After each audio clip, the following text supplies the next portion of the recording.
Look, up in the sky. It's a bird. It's a plane. No, it is a bird. It's the Quirky Bird Show with your host, Robin Savage.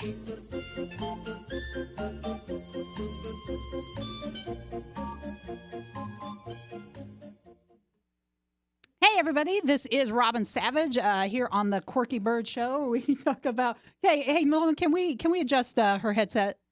Yeah, a little bit. We talk about all things quirky in the world of the comedic arts. My co-host is now officially deaf, so we talk about all things quirky in the world of the comedic arts. Although today we are going to broaden that a little bit because we are talking about plays and playwrights, and it doesn't necessarily have to be comedic, but we're going to talk to my friend Suzanne, and not only is she a comedian, a playwright, she's getting something called No Shame Theater underway in Tampa, and I've been a part of it. It's very exciting. So I will stop yammering, and thank you for coming on, Suzanne. Thanks for having me, Robin. do you still have the horrible ringing in your ears? No, I'm okay. I think I'll be able to last the rest of the show. it's just pains. Tears of pain are running down her eyes. No, so Suzanne, you were with me on the very, very first Quirky Bird Show. Yeah, that's right. And we had a great time. We were talking to the owner out at St. Augustine. Jackie Knight. Yeah, because we were talking about comedy, and we were talking about various aspects of comedy and, you know, what you like and all the rest of that and what it's like to do it, what it's like to tour. And Yeah, the good stuff. Yeah, the good I stuff. remember that. Now, we're going to change it up just a little bit. But as always, I always want to chum the waters and kind of ask folks what I call the quirky question of the day. And for those of you guys who are maybe seeing... Time for the quirky question of the day. Oh, cool. Sounds pretty official. Did Gwigford made that for me? You haven't heard it yet? Okay, let's try it again. Okay, so it's time. It's time for the quirky question of the day. Okay, we'll get better at it, but thank you. Yeah, we'll get there. Yeah. That's pretty sweet. All announcery and stuff. That's cool. Yeah. Anywho, we do the quirky question of the day, and it's a question that I kind of throw out there, always pertaining to what we do, the topic that we have at hand. And today's quirky question, if I can find... Oh, thank you, Nolan. You're good people. Today's quirky question, since we're talking about plays and playwright, it was, what was the first play that you ever saw? Oh, okay. And I'm like an grandma with this. I'm not used to doing Apple, and we're on this Apple computer. Our good friend Mary Tischbein, dark side.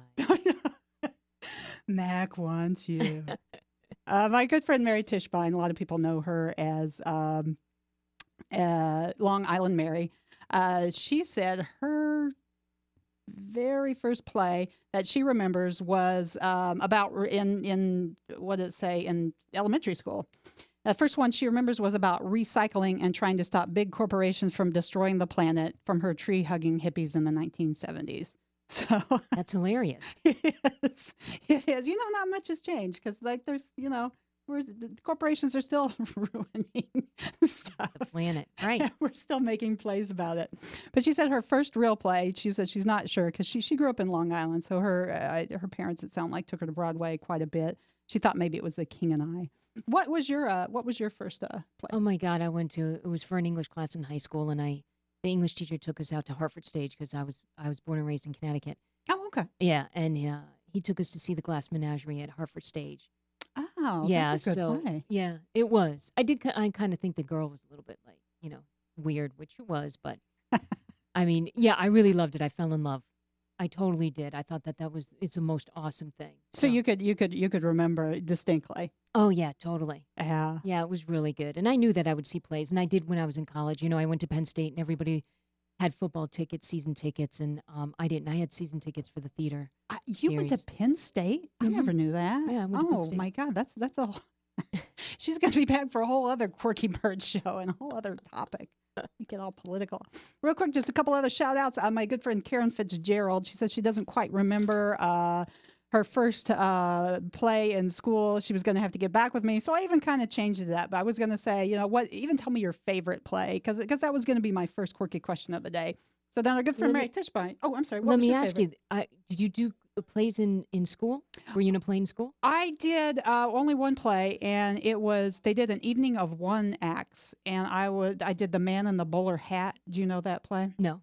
It's a very little play. Was this high school or middle school? I was a freshman in high school. Okay, go ahead. Yeah, and it was called The Man in the Bowler Hat, and I was the lead. And Really? Yeah, but it was just like instead of doing like a whole play, they did 3 one acts. So it was like having three features instead of like a headliner to put it in comedy terms. But I was the person, because it was comedic, and I sort of always had a natural. And it was about a man and a woman, and I can't remember. Like they were knitting, and they either had an intruder or they got themselves worked up to think it was an intruder. I can't remember, but it was really fun. It was a good time. So was that really the beginnings of your comedy career, like in the very early embryonic stages of it? It was, because I was horrible in school, and I had a substitute teacher, Ms. Zond, who I probably tortured just inexplicably, because I came from a small school. So the substitute teachers were the same substitute teachers you had in first grade were the same ones you had in high school. It's just a very small school, and so the substitutes knew you literally your whole lives. And she came up to me afterwards, and she was like, "Oh my God, you're like a young Carol Burnett." And then I floundered my life for 20 years, and I finally got back into it. No, that's great though. That's a great story. Thank you. So cool. I did a play. I think I was in middle school. No, I think I was in elementary school, and I had to fill in for this girl who was holding flowers, right?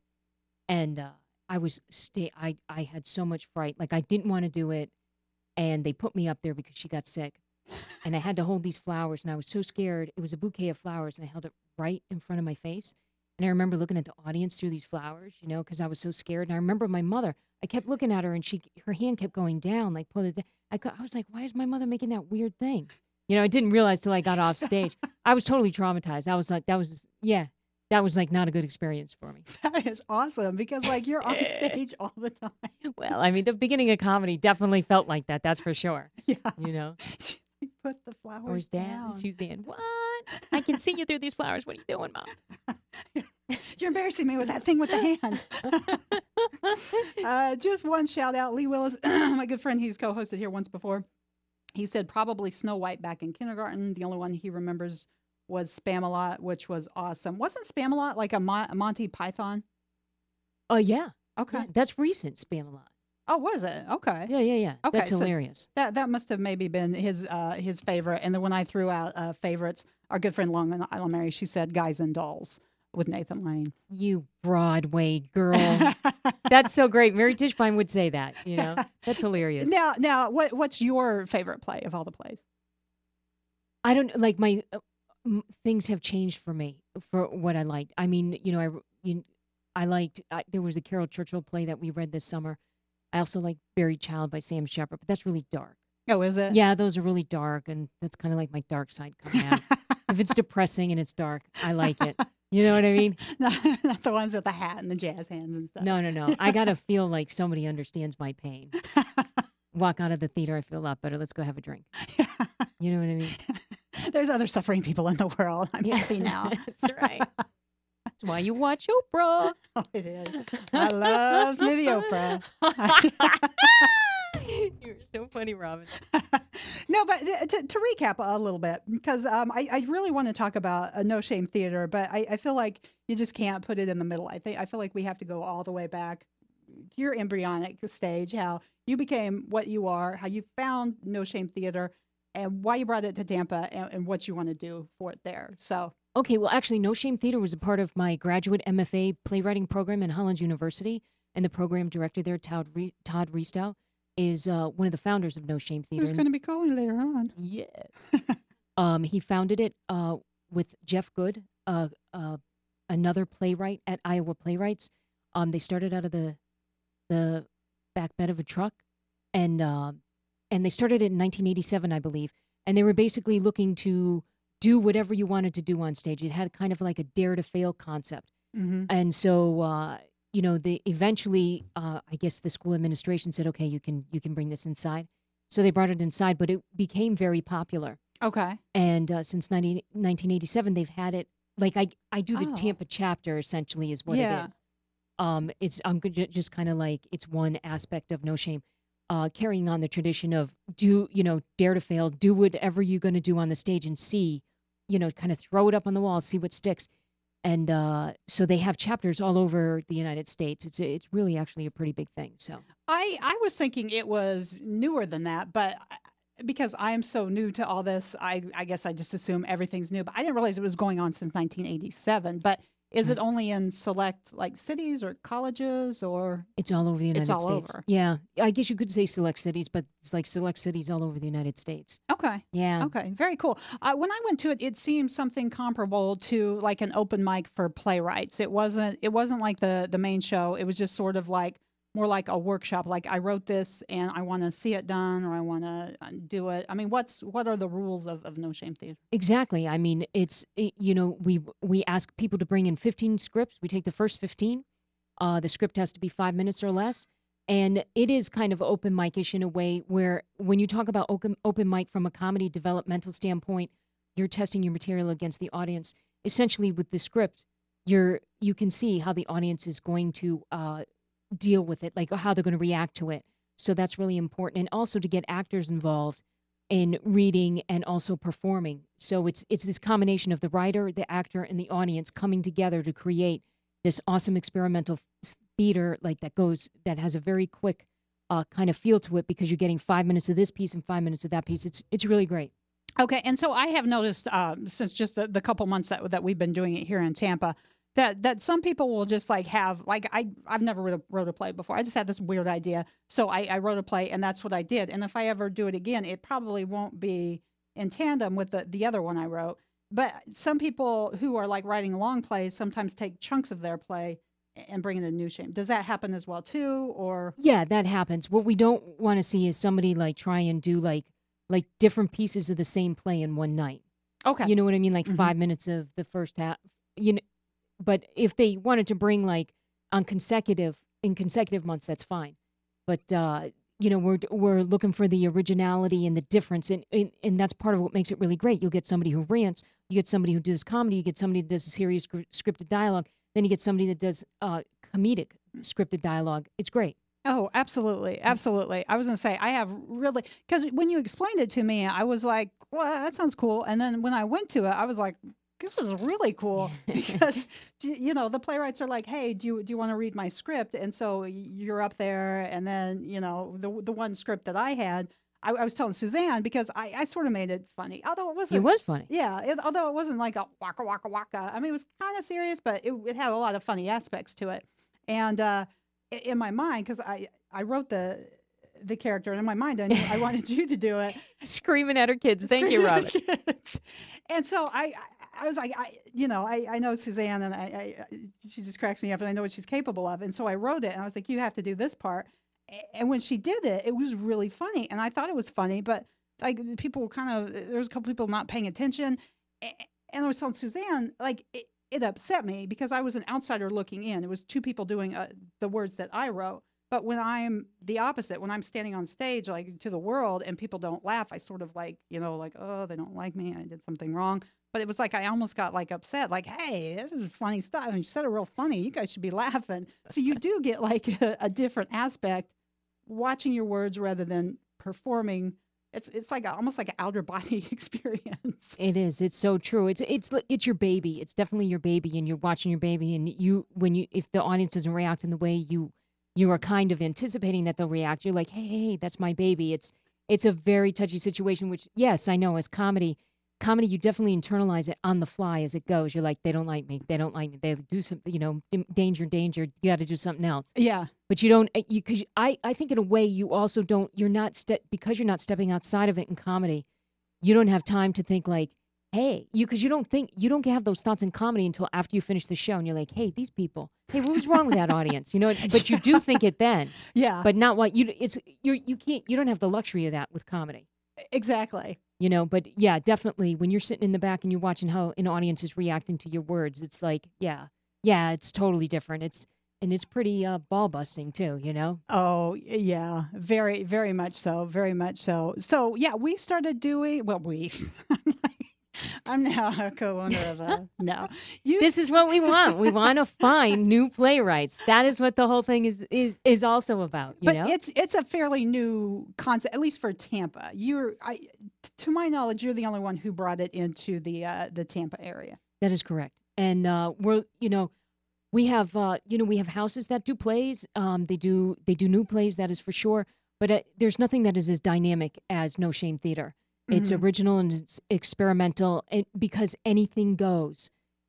So yeah, there's nothing really in the Tampa Bay area like it. So it's something that, yeah, I'm going to say it again, because the wide variety of format that is allowed, it's it's a one of a kind thing. Absolutely. And now we do this the second Saturday of every the second Friday, second Friday of every month, that's at Sacred Ground. So if the folks, which is on Bush Boulevard, so if the folks in the Tampa area, that's right, Sacred Grounds Coffee House, the heart of community in Tampa. It is. If you haven't been there, go. It is good times. Another thing I like about the No Shame Theater is you've got really a variety of people, because we do something prior to that. It's called Smart Comedy Support Group. And I've noticed once we started doing No Shame, we sort of got a different crowd coming to see Smart Comedy, and then they're staying for No Shame. And it seems like it attracts like actors, like even if you don't want to be a writer and like you're more of an actor, you can still go there and basically get stage time. You could still go there, talk to the playwrights, and get on there. So it takes a broader aspect. Yeah, I think it tightens the theater community in Tampa, because you'll be there's a number of playwrights that will be posting in the group, and they'll be like, "Hey, I need 2 men for this script that I'm doing," and then one of the actors, or if 2 of the actors, will be like, "Hey, yeah, I can do that. So send me the script," or whatever. Yeah. So yeah, it forges a lot of bonds. It's the beauty of the format of No Shame. It really is. Absolutely. Absolutely. So you learned No Shame when you were doing like you're still in a part of like a Masters of Fine Arts program? Yeah. And Hollins University MFA playwriting program. It's a fantastic program. It's a low residency program, which means it goes over the summer. It's typically a 5-year commitment over the summers. And we just have a great group of people that are writing really good stuff. In fact, one of my fellow students has just got her play premiered at Hollins. It's called Decision Heights. It's about the WASP, the women flyers in the World War II. Oh. Yeah. So, Decision Heights, Meredith Dana Levy. Yeah. Okay. It's really cool. So we have some real talent there at the Hollins MFA playwriting program. Absolutely. Absolutely. Now, but I mean, you're in this program, but you're not new to playwriting. You've done like not only written plays, you've actually produced them and put them out there. How many plays have you like produced and like from soup to nuts, like made it? I've done 4 shows, 2 that were solo and 2 that were casted. And the 2 casted shows, I did, the first one was Maria's Song, and that was actually like that was a musical drama. Mm-hmm. It was about immigration. It was about it was loosely based on this woman who had holed up in a church with her U.S.-born son. So the drama revolved around that migrant woman in the week she actually was longer in the church, but for the purposes of the play, she was in there for a week. She was with the church, and she was trying to, she was using that as sanctuary against immigration, the ICE officials. So that was the first one I did. It was, our lead, Carmen Elisa Cancel, she's an opera singer. She's up in New York right now. She's really great talent. She's a huge talent. That we did that. We had like 3 successful weekends over there at Venue Theater in Pinellas Park, and then I did the last show that was casted that I produced and wrote was Red Pepper, and it was the story of the 1950 U.S. Senate campaign, which up until that point had been one of the most vitriolic campaigns, vicious campaigns in U.S. For a U.S. Senate campaign in history, and it had the background of the Ball, DuPont, big money back here, so it had that. That was great, high stakes. Ed Ball really ran the state for the major part of the 20th century, so people were really learning a lot while they listened to this play. I did. I mean, I by that time we'd been friends for several years. This was only like last year when the play was produced, and so I came to it to support my friend. But I was blown away. I mean, not only because the acting was good, the writing was great, but I mean, it was all true. I mean, it wasn't like you're like, let's make a story about a guy named, let's call him Pepper. Like you took factual things and sort of made, I don't want to say, what's the word for it? Like you, Dramatize them? yeah, you dramatize them. Yeah, I mean, the story, I read the first book on it. I stumbled upon it. I was looking at Florida legislators in the early part of the 20th century, and I stumbled upon this story. I got this book, and I read it in a weekend, and I couldn't believe it. And, like, having come to Florida in 1998, I'm not a native, so I didn't grow up with any kind of Florida history. Mm-hmm. So I'm kind of learning it as I go along, and I just was riveted, and I knew I was going to write a play about this. It had everything in it. It had corruption. It had, the drama, the big egos. It had everything in it. And I knew I was going to write about it, especially with the fact that Ed Ball and everything that he controlled in this state, and how Pepper and Ball clashed for the better part of the 20th century, and how Pepper tried to stop Ball from getting control of the Florida East Coast Railway. And because of that, there was this like lifelong enmity between them. And, so Ball basically funded George Smathers and defeated Claude Pepper in that 1950 campaign. And but Smathers was almost like Pepper's son. I mean, this could have been like a telenovela. Yeah. I mean, and it was based on real stuff. Yeah, but in all the research that I did for this, all the research said that, that he was like a son. The Peppers didn't have their own child. So you could really see it in the way when I was reading Claude's biography. You can see where it would be very easy for him to consider Smathers a son and not see the connivingness that Smathers had and stuff like that to get the election, and waking up to it too late. So it was just totally fascinating. And yeah, go ahead. Oh, I was going to say it was, and we were talking about this last night. You you made a very strong character in there was his wife, and she was almost like the cat on Hong Kong Phooey. Like she sort of knew everything that was going on, and she tried to subtly do it. There's a kind of I think a narrative thread that goes in all your plays, like Maria's Song, The Feminazi, Red Pepper. You make very strong female lead characters. Do you do this on purpose, or is that just something that comes out? Yeah, it's totally intentional. I want to make strong female leads, but also ones that have like breadth and depth. Because when in the theater choices that I see, I'm not really seeing that on stage. And considering we're 51% of the population, it's really, I kind of think there's a disconnect. And I don't think our stories are really being told. I see a lot of women being used as backdrop to assist in the development of a male character, protagonist, and to a large degree. And so basically, it's my way of addressing what I see as like a problem. Little to no representation of what real women are like. Oh yeah, in theater, yeah. I was gonna say, and the one I saw with Pepper, I mean, it was a great character. It was played marvelously. I mean, it was awesome. It was really good. Thanks. She did a great job. Yeah, I mean, Claude Pepper and Mildred Pepper were like the Bill and Hillary of the 50s. That's the way that I saw it.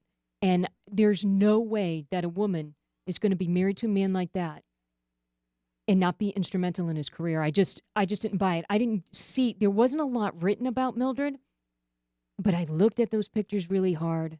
And there were a couple of speeches that I read that she had written, and I'm like, this is not a woman. She may seem like she's all social grace and all the rest of that, but behind that smooth social veneer, I'm like, this is a woman that wants to see her husband be a statesman, because that's the legacy they were going for. He wanted to be a statesman, but it got derailed because of the campaign. And he also said some pro-Soviet stuff in the 40s, which, was resurrected in the 50 campaign, and that helped to, defeat him. What amazed me, and I remember thinking this while I was watching the play, because this was set in the 50s, although I think you kind of made it span, like, they ended up a little bit older by the end of the play. You made it span, what, 10, 15 years? Yeah, 20, because it was 20. it was in the early 70s when Ball finally divested he didn't divest the Florida East Coast Railway, but his other assets. So it was like, maybe it was the 60s though when the play ended, because they had that where it finally came down from the courts that the DuPont Trust had to divest its diverse business interests. So what I found amazing about that is because we're watching a play, that kind of talks about the 50s and the 60s, and I've got my butt in the seat in 2011, 2012, whatever year it was, and I'm like, is this the same stuff that's going on now? It's exactly the same. I mean, the corporations versus the politician trying to take care of the little guys, and the corporation saying like, we don't care, trying to get Right. everything, and I'm like, it's still the same. yeah, I'm really glad that you saw that, because that is definitely one of the things that was in my mind, is how things don't change, how there's very powerful interest, and they are really behind the scenes controlling who's getting elected and that kind of thing, and making these decisions. That's why it's important to vote. Yes, it is. It It is, yeah. No matter who you vote for, because it does. It seemed like sort of Claude was just this guy trying to be a nice guy, trying to do what politicians are supposedly doing, and he's just hitting these brick walls right after left, and and then some of them were extremely personal. If it was someone that he truly loved and cherished, and then he got stabbed in the back, it was Yeah, totally. like I'm saying, it could have been one life to live. Yeah. It was true. Do we have Adam out there? Adam? Oh, I don't know. I was wanting them to call. It's Todd Todd Restow. Restow. Hey, Adam, are you out there? Well, yeah, Adam. I want him to get Todd Restow on the line.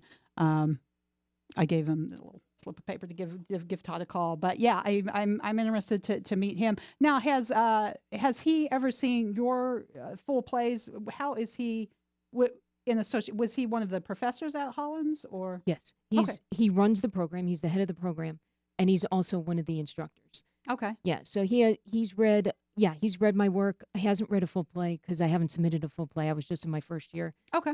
He's going to read it April 15th. So let's hope that goes okay. Okay. Do we got the guys in the booth? Hey, Adam. We got the guys in the booth. Okay. Hey, Adam, you paying attention? All righty. He's vigorously looking at the other show. I just wanted him to give Todd Restow a call. We got always have fun technical things in here. We got new folks that we're trying to train and get involved in here. So let's see. Hey, Adam, are you there? So let me just ask. So are your kids involved in any plays? Or have they done any plays? No, they haven't. They have not. I've been trying to get like some sort of improv going on at the at Sacred Grounds, but they have not. They go to kind of a charter school, but I tell me about that. I'm sorry. The improv going on at Sacred Grounds. I would like to get the improv going on at Sacred Grounds if other people get involved. One time we do something prior to oh my gosh, I lost my train of thought. The Smart Comedy Support Group, which is prior to No Shame Theater, and when you were actually before No Shame was anything, you were actually out in doing your MFA. Yes. And I covered for you in hosting No Shame Theater. That's right. Hosting Smart. We just need to have one word name for things. Hosting Smart Comedy Support Group. And it was like July, so I brought my kids to it, and we do a little bit of improv. And my kids had so much fun. I thought I should make something just for kids to go up there and to learn to, just not to be, nervous on stage. And plus, it teaches so much imagination. I mean, the imagination that comes out of adults when they do improv is wacky. It's great. Oh, hold on, one more time. Hey, Adam, are you out there? Okay. Actually, if you don't mind. Hey, Adam. Nothing but class here at the Quirky Bird Show. We're going to get our technician real quick. We're going to have him call Todd Restow. He is our guest at the Quirky Bird Show today, and he is the one who started the whole No Shame Theater. So, I put it on the. I gave. Okay. I'll tell you what. Did you want to take a break real quick, Adam, and they'll be right back? Okay, I'll tell you what. We will take a break. We'll take like a couple-minute break, and we will be right back. And on the line, we will have Todd Restow. Oh, I think he's still. Okay.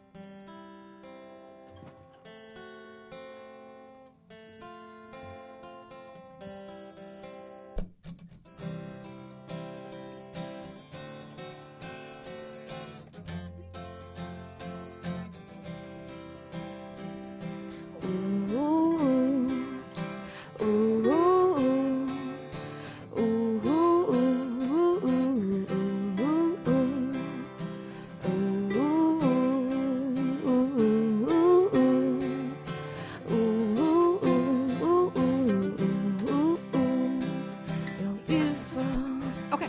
as the breath of dawn. You're beautiful to me. You're beautiful as a walk on the beach while the sun is diving down to find some sleep. You're beautiful, pretty as the summertime when no clouds are looming in no summer sky.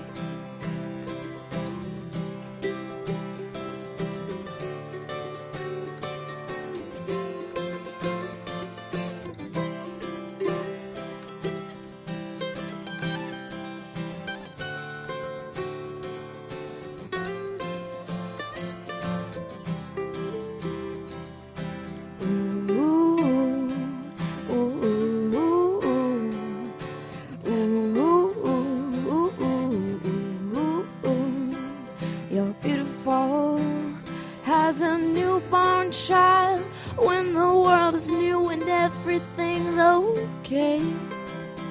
You're beautiful as a mountain view when it's just the earth and you and God up there.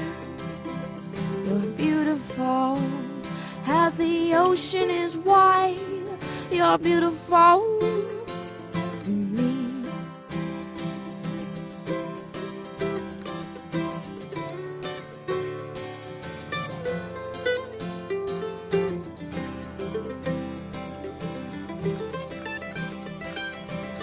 Okay, that sounds great.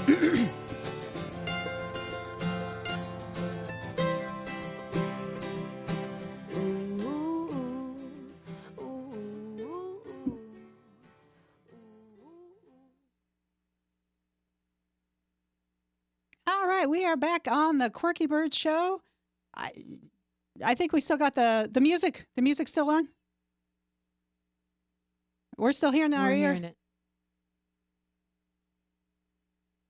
Okay, this is the musical interlude of the Quirky Bird Show. I think that was called simply Abigail. It was beautiful music. It was. I'm not exactly sure who she is. I know that they tried to get some local folks to kind of fill in on it, but yeah, it was pretty. That sounds something like you would see in Sacred Grounds. Yeah, that's true. true.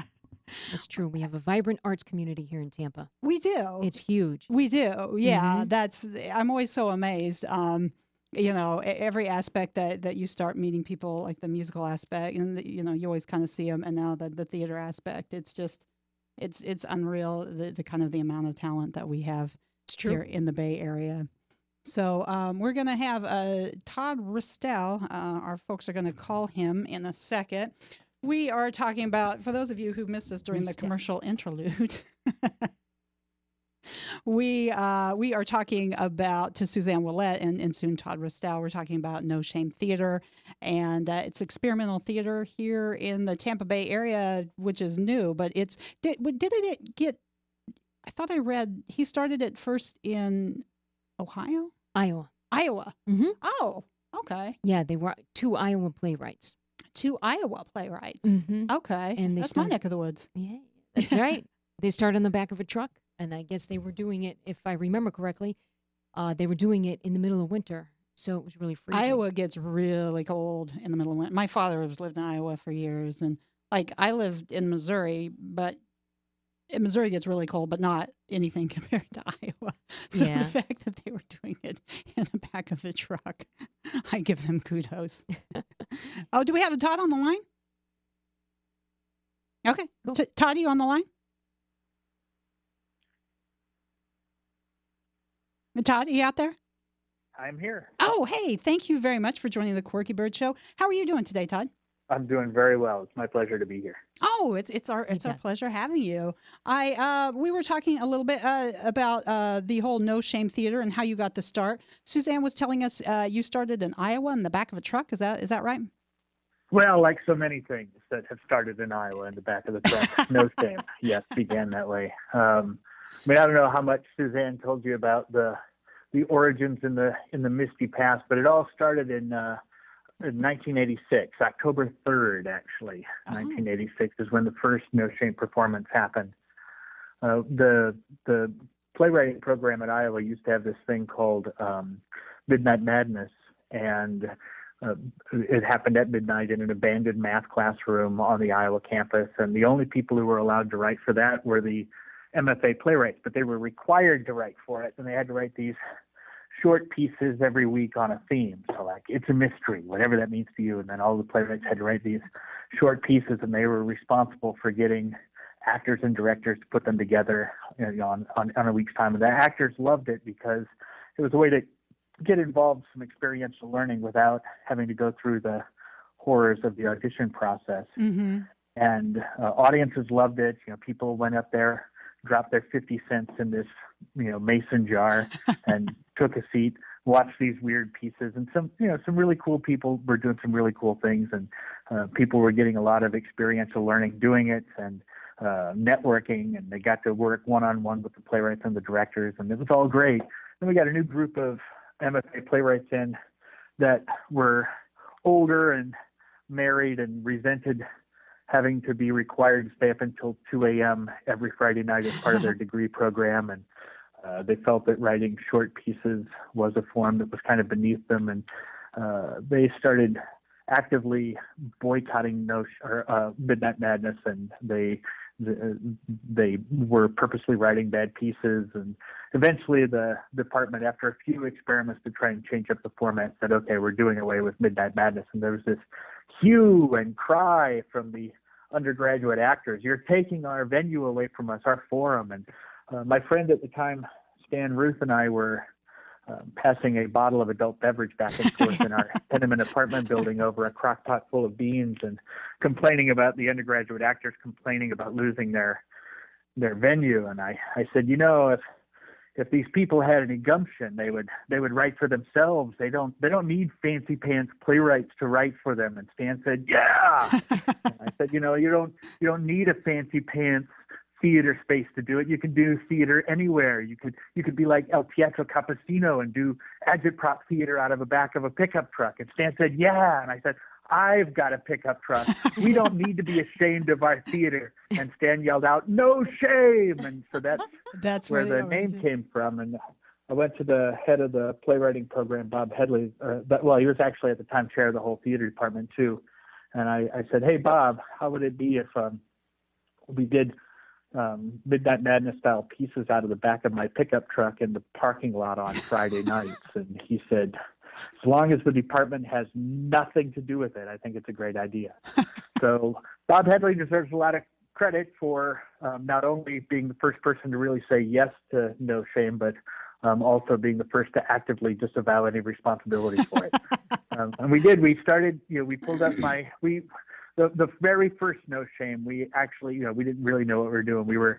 We actually did that very first No Shame have a script selection committee. We asked people to turn in scripts, and Stan and I were going to look at them and decide which ones to do. And not only did nobody really turn in anything, Stan and I decided we didn't want that responsibility. So the first thing we did was we said, starting next week, we'll just take the first 15 pieces that show up, and nobody's going to decide whether or not it's good enough to do.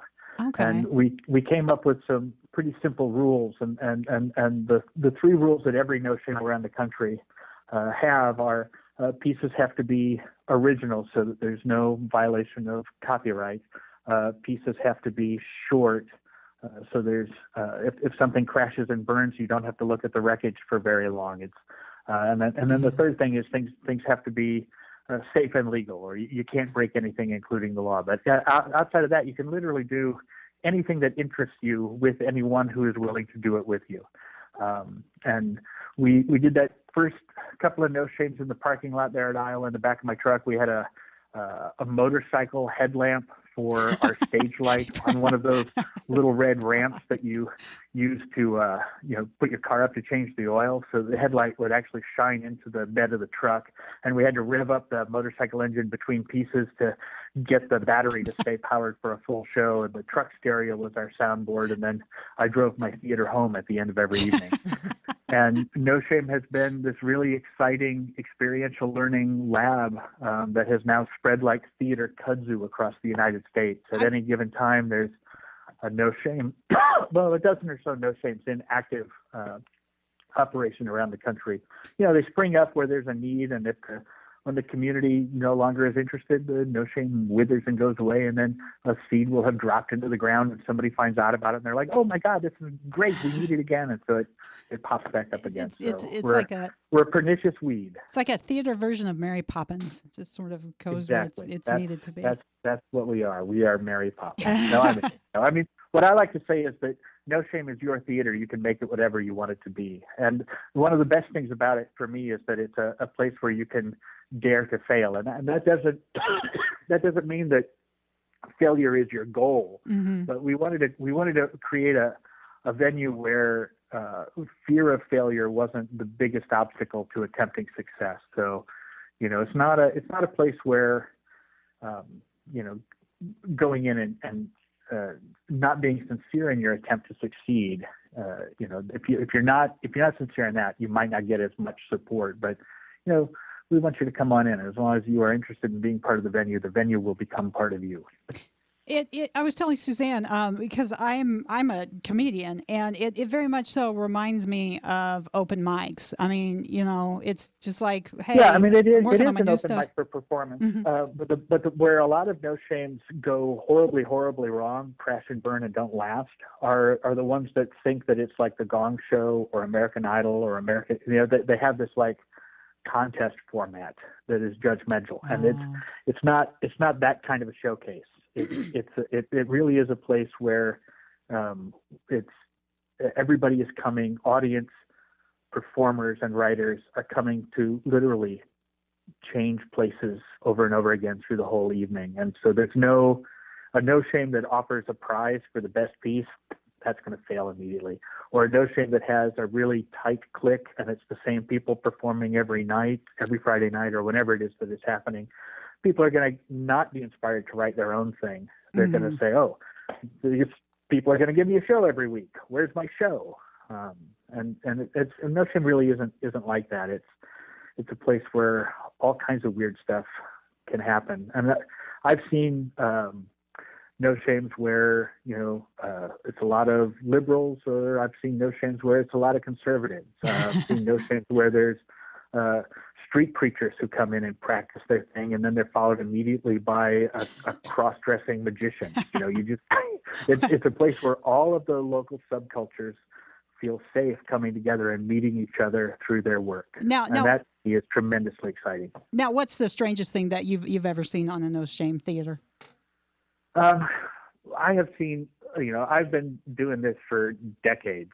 It started in 1986, so I've seen a lot of weird stuff. I've seen people come in and do a tap dancing routine to Pennies from Heaven, asking the audience to throw pennies at them while they do it. I've seen somebody hang a television set from bungee cords and play baseball with it. I've seen people bring in ripped out guts of pianos and power tools and perform amazing music with these found instruments. One time I saw this guy came out and started the piece, and then there was this voice from above, and then everything kind of froze.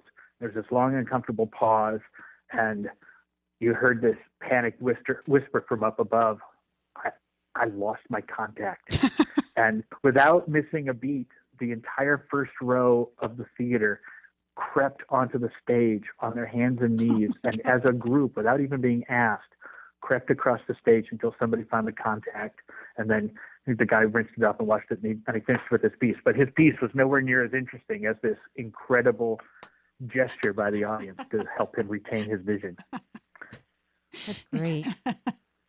Now, you say that there's always different, for lack of a better terms, chapters of No Shame Theater. Do you have? I mean, do they have to like ask you permission to do it, or is it just sort of something that, is it like a franchise, or is it just something Well, people sort of do? it's nothing quite that. It's nothing quite that formal because, and these kinds of things are at their most powerful when they feel a little bit subversive, and this thing that is too formal. Like there was a time where I had kind of reacquainted myself with some older chapters of No Shame and was told in no uncertain terms that No Shame had evolved beyond my control and that my vision of No Shame was no longer applied. And I'm like, dude, as long as you're still an open venue for experiential learning and you're with the three basic rules, you're still No Shame. But I get that it's evolved beyond any institutional recollection of who I am and that I'm the old guy now. So you guys do your thing, and that's fine. That's great, actually. Now, and a No Shame really does have to be a reflection of the community that it's in because it's an expression of that community. I was a No Shame that's on a college campus is going to be really concerned with dating, broken hearts, and scatological humor. And a No Shame that's in the middle of a more established Southern community is going to have probably a few more 80-year-old World War II fighter pilots who want to come down and share their recently discovered love of writing poems. Okay, so you do see a whole gamut of, I guess it depends on the area of the country, but you see a whole gamut of people wanting to be a part of No Shame. Yeah, and it also kind of depends on who the host entity is, because, No Shame is, and I mean this in the best possible sense of the word, No Shame is a parasitic animal. It cannot really exist on its own. It needs, at the very least, someone with a pickup truck and someone willing to give you permission to perform in their parking lot. Someone with a motorcycle, the gun with the headlamp. Yeah, and so, a lot of No Shames that happen on a college campus, they have a lot of additional concerns. Like the university has to, be cool with providing security, and they have to be cool with having people from the local community coming on campus late at night and, have some trust that the people in charge are going to be respectful of the facilities and everything, because there are all those mundane concerns about insurance and law enforcement and blah, blah, blah. But then a No Shame that is at like an established theater, like the one we do here at Mill Mountain, it's a big risk for them, too, to open up their doors to a bunch of people they don't know. But they want to do it as part of their community outreach programming, and they want to have people who are excited about getting on the stage. And No Shame is a great way to kind of train people or give people the opportunity to learn how to be better cold readers, how to work with other actors. And Mill Mountain has equity actors who are touring all over the country. So they come to town and they don't know anybody yet. So they go to No Shame. They instantly meet people from the community. So, here we've had some pretty famous people like Mac Wellman and Naomi Wallace have done pieces at our No Shame here. And we've had, kind of semi-famous equity actors performing right alongside, absolute beginners from the community. So it's a really kind of egalitarian thing. You can say, oh, well, No Shame is a vehicle for getting discovered. But if you're coming to No Shame to get discovered, you've got to rethink your career choice. No Shame is a place to come and learn how to do what you do and do it with other people who are excited about learning to do what they do and sharing in a generous way. And some people have gone on to, real prominence, like D.B. Woodside, who was the principal in Buffy the Vampire Slayer, used to do these things with another playwright named Joshua James, this white boy, black boy theater at Iowa. The guy who invented the character Artie, the strongest man in the world on The Adventures of Pete and Pete, Toby Huss, he did a lot of No Shame stuff at Iowa before he went to New York. Peter Yulee and, Rebecca Gilman, Jeff Good, lots and lots and lots of people have cut their teeth at No Shame at Iowa. But then when I opened the first franchise No Shame in New York, we also got a lot of local New York people who were doing stuff at our No Shame there. Like John Leguizamo developed the earliest versions of his play Mambo Mouth at No Shame, New York. Oh, And really? Cameron Manheim used to come in and practice stand-up comedy, and Stuart Sherman, who's a performance artist, used to come and do stuff. I think he's actually the guy who would come to No Shame and do that pennies from heaven thing. So it's just very exciting, and you never know who's going to be there, and you never know what's going to happen, but it's always going to be exciting. A good friend of mine, Scott Smith, once said, that a lot of theater is dull. No Shame ain't dull. Sometimes it's boring, but it ain't dull. And that's another, people get nervous about this, but it's a very important aspect of No Shame's recipe for success, that you have some pieces in the lineup that suck. That you don't plan to suck. You don't hope for people to suck. But if everything is brilliant, nobody in the audience says, I could do that. Yes. And then they don't come back the next week to prove it to themselves by doing it. But if there are a few things that really are horrible, but it's an environment where you don't feel like you are risking your life, your economic future, your professional reputation by having something that fails, you are in a much better position to learn active risk taking, and that to me is really vital. There are not enough places in America and in the arts in particular where the celebration of learning to risk and taking the sting out of failure are hallmarks. Too often we just say, you suck, come back when you don't. And that ain't No Shame. Yeah, that's really true. That is so true. I was going to say, Suzanne and I've had the conversation, but sort of more in comedy, where it's not so much is someone funny or are they not funny. It's if you see them 2 years from when you first saw them, how much better have they improved. And I'm sure it's the same way in the playwriting world. Yeah. I mean, one of the sad things is that a lot of times people will, they'll come and they'll get better and better and better, and then this thing will click in like, oh, now I'm too good for No Shame, or they pull up the ladder behind them, or they go off, and they have this sense of, oh well, that was the kiddie pool, and there's an aspect of it, but that's not all that it is. Mm-hmm. And I have been around long enough, and I have enough professional credits that I'm not swimming in the kiddie pool because that's the only place where I can swim.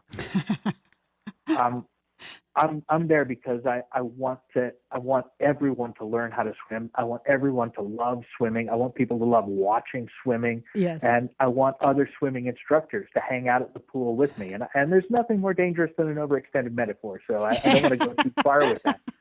No, but I love metaphors. But I'm a zealot about it. Theater's my religion, and No Shame is my church.